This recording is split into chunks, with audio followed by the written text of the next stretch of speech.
Hello everyone, welcome back to study with me. I hope आप सब ठीक होंगे। आज जो टॉपिक हम डिस्कस करने जा रहे हैं उसका नाम है मिसिस डोलावे, जो कि इंग्लिश राइटर वर्जीनिया वुल्फ के द्वारा लिखा गया है। ये नॉवल 1923 में लिखा गया था और 14 मई 1925 में इसे पब्लिश किया गया था। ये कहानी एक मॉडर्निस्ट फिक्शन है जिसकी सेटिंग लंदन में रखी गई है।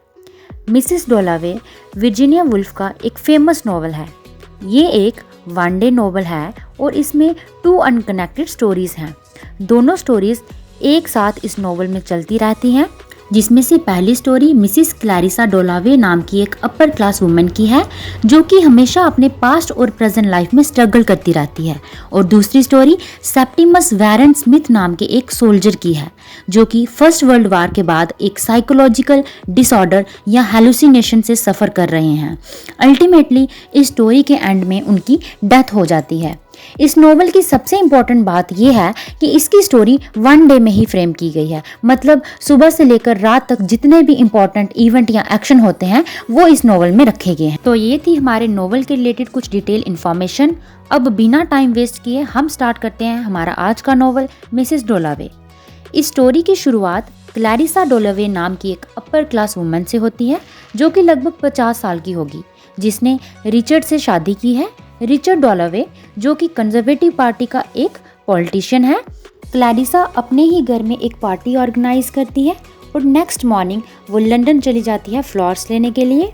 उस टाइम वो एंजॉय कर रही होती है अपने टीनेज ईयर्स को, जो कि उसने बोटन में स्पेंड किए होते हैं। बोटन वो जगह है जहाँ क्लैरिसा ने अपना बचपन गुजारा है। और जब क्लैरिसा फ्लावर्स लेकर वापस घर आ रही होती है तो वह अपने एक बोटन के पुराने दोस्त पीटर से मिलती है जो काफ़ी समय से इंडिया में रह रहा होता है। एक समय था जब पीटर क्लैरिसा को पैशनेटली पसंद करता था, बट क्लैरिसा ने इसका प्रपोजल रिजेक्ट कर दिया था। तो ये सालों पहले की बात हो रही है। क्लैरिसा और पीटर एक दूसरे से क्लोज तो रहे हैं बट एक दूसरे से क्रिटिकल भी हैं। तभी क्लैरिसा की बेटी एलिजाबेथ आ जाती है तो पीटर वहाँ से चला जाता है, लेकिन उसके दिमाग में सालों पहले क्लैरिसा ने जो उसका प्रपोजल रिजेक्ट किया था वही चल रहा है। तो वह रीजेंट्स नाम के एक पार्क की तरफ चला जाता है। इसके बाद इस नोवेल का पॉइंट ऑफ व्यू दूसरी स्टोरी की तरफ शिफ्ट हो जाता है। इसकी शुरुआत सेप्टिमस वैरेंट स्मिथ नाम के एक इंसान से होती है जो कि फर्स्ट वर्ल्ड वार का एक पुराना सोल्जर है और जो शेल शॉक से सफ़र कर रहा है। शेल शॉक मतलब साइकोलॉजिकल डिसऑर्डर। तो ये इंसान सेप्टिमस स्मिथ अपनी इटालियन वाइफ के साथ वेट कर रहा होता है। किसका वेट कर रहा होता है ये हम बाद में डिस्कस करेंगे। पहले मैं आपको सेप्टिमस के बारे में बता देती हूँ। सेप्टिमस का एक दोस्त इवान, जिसकी की डेथ हो गई थी फर्स्ट वर्ल्ड वार में, उसको लेकर सेप्टिमस के माइंड में हेलुसिनेशन हो जाता है।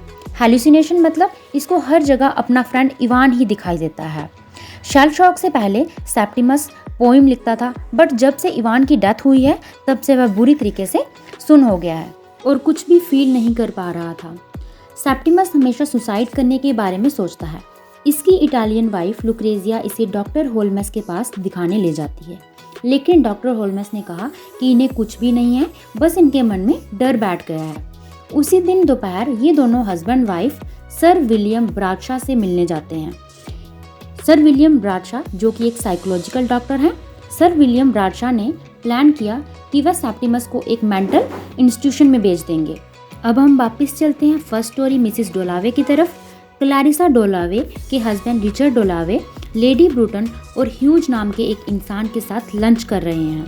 लंच करने के बाद ये अपनी वाइफ क्लैरिसा के लिए फूल खरीदते हैं और प्लान करते हैं कि वह अपनी वाइफ को बताएंगे कि वो उनसे प्यार करते हैं। लेकिन जब रिचर्ड क्लैरिसा को देखता है तो वह कुछ भी बोल नहीं पाता। अब क्लैरिसा अपने और अपने हस्बैंड रिचर्ड के बीच में जो फासला है उसके बारे में सोच रही है। रिचर्ड वहाँ से चला जाता है। इसके बाद क्लैरिसा की बेटी एलिजाबेथ और मिस किलमिन वहाँ आती हैं। मिस किलमिन एलिजाबेथ की हिस्ट्री ट्यूटर हैं जो कि पुअर हैं और अनअट्रैक्टिव सी वुमेन है, जिसे क्लैरिसा बिल्कुल भी पसंद नहीं करती और किलमिन भी क्लैरिसा को पसंद नहीं करती। ये दोनों ही अपने अपने काम में एक दूसरे की इंटरफेरेंस पसंद नहीं करती। अब हम वापस चलते हैं उस सोल्जर सेप्टिमस की तरफ। जैसे मैंने आपको बताया था कि सेप्टिमस और उसकी वाइफ लुक्रेजिया किसी का वेट कर रहे होते हैं, तो ये डॉक्टर होल्मस का इंतज़ार कर रहे थे क्योंकि लुक्रेजिया ने डॉक्टर होल्मस से मिलने की अपॉइंटमेंट ले रखी थी। जैसे ही डॉक्टर होल्मस वहां आते हैं तो सेप्टिमस को लगता है कि वह होल्मस को मार डालेंगे और उनको वो लगता है कि वो एक मॉन्स्टर हैं। खुद को बचाने के लिए सेप्टिमस विंडो से कूद जाते हैं और जिससे उनकी डेथ हो जाती है। अब ये कहानी वापस चलती है क्लैरिसा की तरफ, जो बहुत अच्छे तरीके से पार्टी होस्ट कर रही होती है, लेकिन इसे ये भी डर है कि कहीं इसकी पार्टी फेल ना हो जाए। अब इसी पार्टी में सैली नाम की एक लड़की आती है जो कि क्लैरिसा की बचपन की फ्रेंड है। सैली ने एक रिच आदमी से शादी की है। अब पीटर भी इसी पार्टी में है।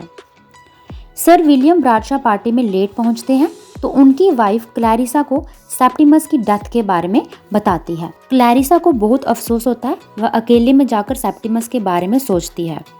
वहीं पार्टी में उसके बचपन के दोस्त सैली और पीटर उसका वेट कर रहे होते हैं कि क्लैरिसा कब पार्टी में आकर उनको ज्वाइन करेगी। तभी फाइनली कुछ देर के बाद क्लैरिसा वहां आ जाती है और पार्टी को ज्वाइन कर लेती है, स्पेशली पीटर को। लेकिन खुद वो उस पार्टी के सक्सेस से खुश नहीं होती है और यहीं पर ये नॉवल एंड हो जाता है। आई होप आपको वीडियो अच्छी लगी होगी। वीडियो अच्छी लगी हो तो चैनल को लाइक, शेयर, सब्सक्राइब करना ना भूलें। Thank you so much. मिलते हैं अगली वीडियो में।